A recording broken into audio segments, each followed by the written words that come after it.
साल 2021 सेना के लिहाज से बड़ा ही खास रहने वाला है।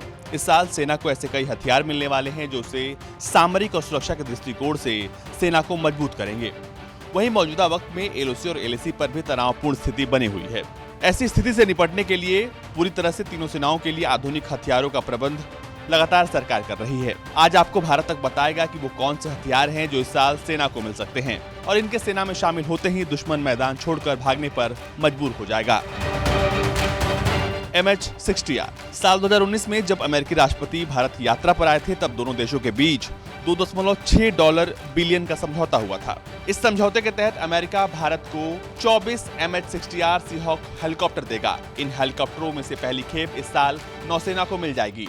MH-60 1970 और 1980 के दशक में शामिल भारतीय नौसेना के सी किंग एंटी सबमरीन हेलीकॉप्टरों की जगह लेंगे। MH-60 को AGM-114 हेलफायर जो हवा से सतह पर मार करने वाली मिसाइल है, कोंग्सबर्ग नेवल स्ट्राइक मिसाइल और रेथियोन MK-54 टॉर्पीडोज के साथ लैस किया जाएगा। इन हेलीकॉप्टरों में एडवांस प्रिसीजन किल वेपन सिस्टम यानी APKWS लेजर गाइडेड रॉकेट्स भी होंगे जिनका उपयोग सटीकता और न्यूनतम क्षति के साथ लक्ष्य को नष्ट करने के लिए उपयोग किया जाएगा। इसके निर्माता BAE सिस्टम के अनुसार APKWS कम लागत में सर्जिकल स्ट्राइक करने की क्षमता देता है। P-15B destroyers. P-15B डिस्ट्रॉयर्स अभी समुद्री परीक्षणों से गुजर रहा है। 2021 के अंत तक इसे भारतीय नौसेना का हिस्सा हम देख सकते हैं।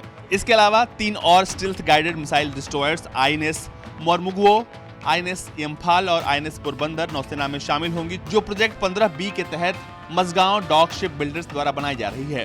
ये सभी तीनों विध्वंसक 2025 के अंत तक सेवा में आ जाएंगी।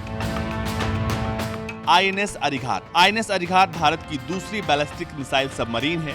ये भी अपने समुद्री परीक्षणों के अंतिम चरण में है। आपको बता दें कि इसे साल 2017 में पूर्व रक्षा मंत्री निर्मला सीतारमण ने लॉन्च किया था। ये अपने साथ 12 K-15 और 4 K-4 बैलिस्टिक मिसाइल ले जाने में सक्षम है। आपको बता दें कि K-15 की सीमा लगभग 750 किलोमीटर है, वहीं K-4 का लक्ष्य 3500 किलोमीटर तक है और ये आसानी से 3500 किलोमीटर दूर किसी भी टारगेट को आराम से मारकर गिरा सकता है। Light combat helicopters. Light combat helicopters को हिंदुस्तान एरोनॉटिक्स लिमिटेड ने बनाया है। HAL ने भारतीय सेना के अनुरोध पर बहुत ही कम समय में इन्हें बना दिया है। ये हेलीकॉप्टर खास तौर पर भारतीय सेना की जरूरतों के हिसाब से बनाए गए हैं और किसी भी मौसम में, किसी भी ऊंचाई, किसी भी परिस्थिति में कोई भी टारगेट आराम से हिट कर सकते हैं। S-400। रूस के S-400 मिसाइल सिस्टम की डिलीवरी इस साल शुरू होगी। भारत ने भारतीय वायुसेना को 5 S-400 की आपूर्ति के लिए साल 2018 में रूस के साथ $5.4 बिलियन के समझौते पर हस्ताक्षर किया था। S-400 को चीन ने पहले ही अपने सेना में शामिल कर लिया है, जिसने साल 2015 में रूस के साथ एक समझौते पर हस्ताक्षर किए थे। S-400 मिसाइल डिफेंस सिस्टम को 400 किलोमीटर, 250 किलोमीटर, 120 किलोमीटर और 40 किलोमीटर की रेंज के साथ 4 अलग अलग मिसाइलों से लैस किया जा सकता है।